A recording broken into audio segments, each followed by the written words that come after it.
அகிலமெங்கும் உள்ள தமிழ் நேயர்கள் அனைவருக்கும் பரம்பரை ஜோதிடர் உங்கள் மனோ பாலாஜியின் அன்பான வணக்கம். கடகராசி அன்பர்களுக்கு இந்த 2026 மே மாத ராசி பலன்.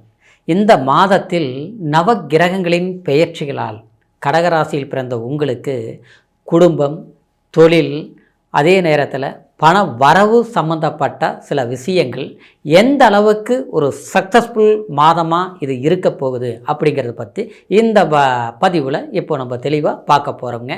சப்ஸ்கிரைப் பண்ணாமல் இருந்தீங்கன்னா சப்ஸ்கிரைப் பண்ணி பெல் பட்டன் அழுத்தி ஆல் ஆப்ஷன் கொடுங்க. கடகம் அதாவது நீர் தத்துவ ராசி, ஜலராசின்னு சொல்லுவோம். இது ஆற்று நீர், எதையும் அதாவது கள்ளங்கோடம் இல்லாமல் எப்படி மழை பெஞ்சா தண்ணி செலுன்னு போயிட்டு இருக்குதோ அந்த மாதிரி உங்களுடைய வாழ்க்கையில் எது தேவைன்னு நினைக்கிறீங்களோ அது தேடி அடைஞ்சு கண்டுபிடிச்சி அதை அனுபவிக்கக்கூடிய ஒரு திறமை உள்ளம் கொண்டவங்க தான் இந்த கடகராசிக்காரர். சந்திரன் இல்லையா அதிபதி, அப்போது மனசு வெண்மையாக இருக்கும். யாரையும் கெடுக்கணும்னு நினைக்க மாட்டோம், அடுத்தவங்களை கெடுத்து நாம் நல்லா இருக்கணும் அப்படிங்கிற எண்ணம் எந்த கட்டத்திலையும் வராது.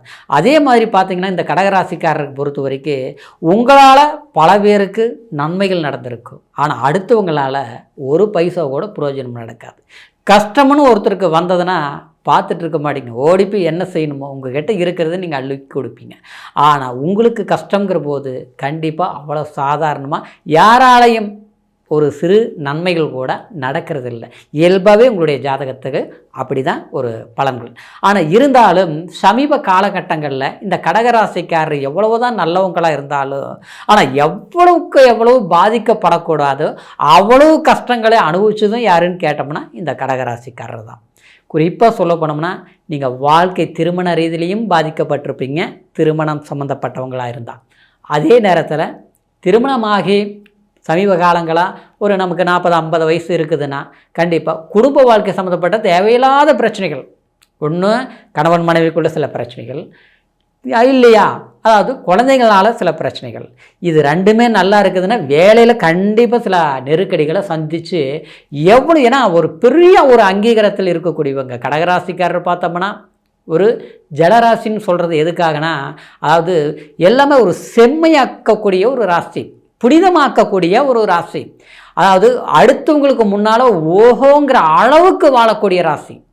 கோடிகளையும் பிரயாணங்கள்னால் ஒரு மற்றவங்களுக்கு சம்பளம் கொடுக்கக்கூடிய ஒரு பொசிஷனில் இருக்கக்கூடியவங்க தான் இந்த கடகராசிக்காரர்கள். ஆமாங்க, பணங்கிறது 5-10 கிடையாதுங்க, லட்சம் இல்லைங்க, கோடியாக சம்பாதிக்கக்கூடிய திறமையானவங்க. ஆனால் அப்பேற்பட்டவங்க பார்த்தோம்னா நான் வாழ வேண்டிய வாழ்க்கையை எப்படியோ இருந்திருக்க வேண்டிய ஒரு பொசிஷனுக்கு வந்ததுங்க. ஆனால் இன்றைக்கி பார்த்தா அப்படியே என்ன செய்கிறதுன்னு தெரியாமல் தவிச்சிட்ருக்குறேங்க. கை கட்டினா வாய் கட்டல, 10 ரூபா சம்பாரித்த 20 ரூபா செலவு. இன்றைக்கி 500 பேரை வச்சு வேலை செய்ய வேண்டிய ஒரு பொசிஷனில் இருந்த மனசு இன்றைக்கி 50 பேரை வச்சு நான் வேலை செஞ்சிட்ருக்கிறேன். இதுவும் பண்ண முடியுமா, இதுவும் போய் அப்போது சரி வராதா அப்படிங்கிற ஒரு பதட்டத்தில் இருக்கிறேன் அப்படிங்கிற ஒரு சூழ்நிலை. காரணம் என்னென்னா கண்டகச்சனி இருந்தது, 2 வருஷம் ஆட்டி படைச்சது, அஷ்டமச்சனி இருந்தது, எல்லாமே போச்சு. ஆனால் இப்போ பார்த்து எல்லாமே முடிஞ்சு போச்சுங்கிறாங்க, எனக்கு ஒன்றும் மாறுதல் வரலையே அப்படின்னு தான் நினச்சிட்ருப்பீங்க. ஆனால் காரணம் பார்த்தோம்னா குரு பகவான் 12ஆம் இடத்துல விரயஸ்தானத்தில் இருக்குது ஆச்சுங்களா. நீங்கள் போடுற கணக்கு உங்கள் எதிரிக்கு சாதகமாக இருக்கும். உங்கள்கிட்ட வேலை செஞ்சவங்க இன்றைக்கி அவங்க ஒரு பெரிய அளவில் ஒரு பொசிஷனில் உங்களை பார்த்து காப்பி அடித்து இன்றைக்கி உங்களையே கீழே அழித்துட்டு அவங்க ஸ்டார் ஆகிருப்பாங்க கண்டிப்பாக. இன்னொன்று பார்த்தோம்னா யார் உங்களை நம்பி கரெக்டாக ஒரு பொசிஷனில் இருந்து உங்களால் அவங்க சக்ஸஸ் பண்ணாங்களோ ஒரு நல்ல நட்பு ரீதியில் இன்றைக்கி பார்த்து சம்மந்தமே இல்லாமல் அவங்க பிரிஞ்சு போயிருப்பாங்க, பகையாக இருப்பாங்க. இதெல்லாமே காரணம் கிரக பாதிப்புகள் தான். இன்னொரு விதத்தில் பார்த்தோம்னா 2ஆம் இடத்துல கேது வேற சஞ்சாரம் பண்ணிட்டு இருந்ததுனால என்ன ஆகி போச்சுன்னா நாம் எதை சொன்னாலும் பிரச்சனையாக தான் போகுது, நல்லதே சொன்னாலும் கெட்டதுன்னு வருது. இந்த மாதிரி சில சூழ்நிலைகள் இருந்தது. அடுத்தது பார்த்தோம்னா சனி பகவான் 9ஆம் இடத்துல பாக்கியஸ்தானத்தில் சஞ்சாரம் பண்ணிகிட்டு இருக்கிறார். அப்போ அந்த பாக்கியஸ்தானத்தில் சனியும் செவ்வாயும் இதாகும்போது சேர்க்கை ஏற்படும் போது அதாவது நம்மளுடைய எண்ணங்கள் சிந்தனைகள் எப்படி நம்ம ஒரு திட்டம் பொங்கல் போடுறோமோ அது எல்லாம் ஓகே ஆகிற கண்டிஷனில் பார்த்தோம்னா தள்ளி போயிட்டுருக்கும்.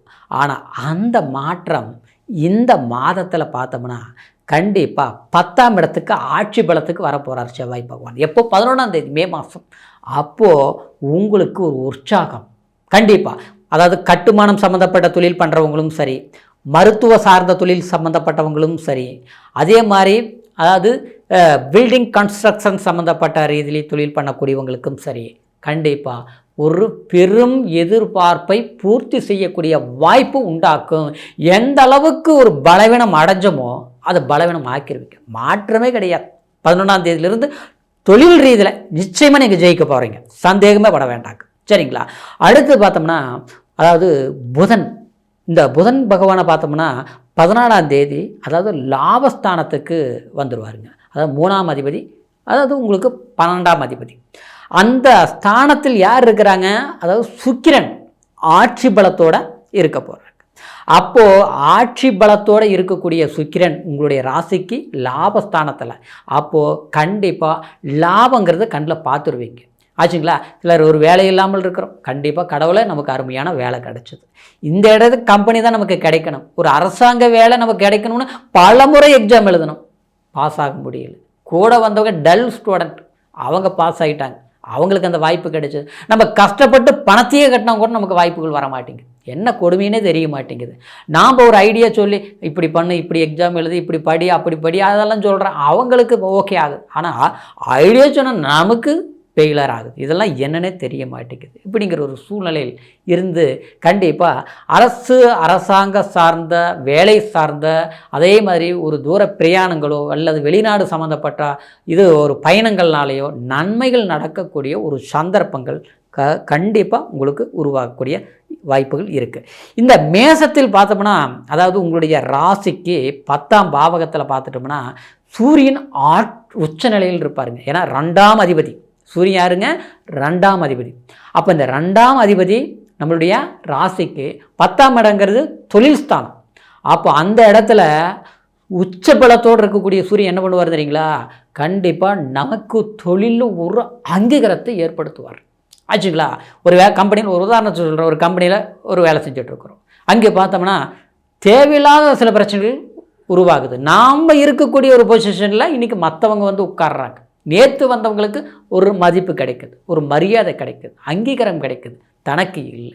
இந்த பிரச்சனையிலிருந்து நமக்கு யார் தட்டி பறித்து நம்மளை வந்து தள்ளி விட்டாங்களோ அந்த இடத்துல இருந்து கண்டிப்பாக நம்ம விழுந்திருந்தாலும், விழக்கூடிய ஒரு பொசிஷனில் இருந்தாலும் அது மீண்டும், அதாவது நம்ம வந்து உச்சத்தில் வரக்கூடிய யோகம் இந்த சூரிய பகவான் உங்களுக்கு இந்த 15ஆம் தேதிக்குள்ளே உருவாகக்கூடிய ஒரு வாய்ப்புகள் நிச்சயமாக இருக்குங்க. சரிங்களா? அப்போது சொந்த தொழில் பண்ணணும்னு நினச்சாலும் பண்ணலாம், அதே மாதிரி ஒரு பிஸ்னஸ் ஸ்டார்ட் பண்ணினாலும் நல்லா இருக்கும். இதுக்கு முன்னால் முடியல, இப்போ முடியும். இதுக்கு முன்னால் நடத்தி காட்ட முடியல, இப்போ நடத்தி காட்டுவோம் அப்படிங்கிற ஒரு சூழ்நிலைகள் சாதகமாக இருக்கும். சிலருக்கு பார்த்தோம்னா வாழ்க்கைங்கிற ரீதியில் திருமணம் சம்மந்தப்பட்ட தள்ளி போயிட்டுருக்கும். நல்லா ஒரு வாய்ப்பு இருக்குது. பார்த்தோம்னா அது வந்து ஜாதகமாக அமைகிறதில்ல, பொருத்தம் இருக்கிறதில்ல, ஏதாவது வந்து நல்லா பேசி பழகி எல்லாம் கமிட்மெண்ட்டில் இருந்தால் கூட சில பிரச்சனைகள்லாம் கொடுத்துட்டு இருக்குது. பார்த்தீங்களா? அதெல்லாம் சரியாகக்கூடிய ஒரு வாய்ப்புகள் நிச்சயமாக உண்டாகும். அதே மாதிரி திருமணம் பண்ணக்கூடிய விஷயங்கள் மட்டும் கொஞ்சம் தள்ளி போடுங்க. ஏன்னா குரு 12ஆம் இடத்தில் இருக்கிறதுனால இந்த மாதத்தில் அந்த மாதிரி விஷயங்கள் செய்கிறத விட அதுக்குண்டான முடிவுகள் எடுக்கலாம், பேச்சுவார்த்தைகள் நடத்தலாம். ஆனால் கன்ஃபார்மாக இந்த மாதத்தில் நடந்துடும், பண்ணிக்கலாம் அப்படிங்கிறதுல கொஞ்சம் தள்ளி போட்டால் அது சிறப்பாக இருக்கும். சரிங்களா? இப்போ சொன்ன பலன்கள் அனைத்தும் கோச்சார அடிப்படையில் நம்ம சொல்லியிருக்கிறோம். கோச்சாரங்கிறது ராசி சந்திரனை வச்சு சொல்லியிருக்கிறோம். ஆனால் முழுமையான பலன்கள் நம்ம பிறப்பு ஜனன ஜாதகத்தில் நம்ம தசா புத்திகள் என்ன நடக்குது, நம்மளுடைய லக்னம் என்ன, ஏன்னா சந்திரன் அதாவது உடல்னா லக்னம் உயிர். சரிங்களா? அப்போது கோச்சாரத்தை வச்சு நம்ம சொல்லியிருக்கிறோம். ஆனால் லக்னம் தான் உயிருங்கிறது முழுமையான பலன்களை, ஸ்தான பலன்களை வச்சு நம்ம லக்ன பலன்களை நம்ம பிறப்பு ஜனன ஜாதகத்தை தான் தெரிஞ்சுக்க முடியும். சரிங்களா? யோகமான திசைகள் நடக்கும்போது, இந்த கோச்சாரம் பலமாக இருக்கிற போது அதுவும் ஒரு இன்னும் ஃபாஸ்ட் எனர்ஜியை கொடுக்கும். அதே கொஞ்சம் பலவீனமான தசாபுத்திகள் நடந்தால் இந்த நேரத்தில் எது செய்யலாங்கிறது கொஞ்சம் யோசிச்சு பண்ணணும். அப்போ உங்களுடைய ஜாதகத்தையும் ஒரு முறை நீங்கள் பார்த்துக்கிற சிறப்பு தானே. அப்போ உங்களுடைய ஜாதகத்தை நம்மகிட்ட பார்க்கணும் நீங்கள் விரும்புனீங்கன்னா கீழே இருக்கிற நம்பருக்கு ஃபோன் பண்ணி உங்களுடைய date of birth, time, place மூணையும் தெரியப்படுத்தி எந்த தேசத்தில் இருந்தாலும் ஆன்லைன் மூலமாக கூட அற்புதமான பலன்களை கேட்டு தெரிஞ்சுக்கலாம். சரிங்களா? உங்களுடைய வாழ்க்கையில் செல்வ செழிப்பு, மன மகிழ்ச்சி எல்லாமே கிடைச்சி இனி வரக்கூடிய காலம் சாதகமாக அமையணுங்கிற ஒரு வாழ்த்துக்களோட அடுத்த பதிவில் சந்திக்கும் வரைக்கும் நன்றி, வணக்கம்.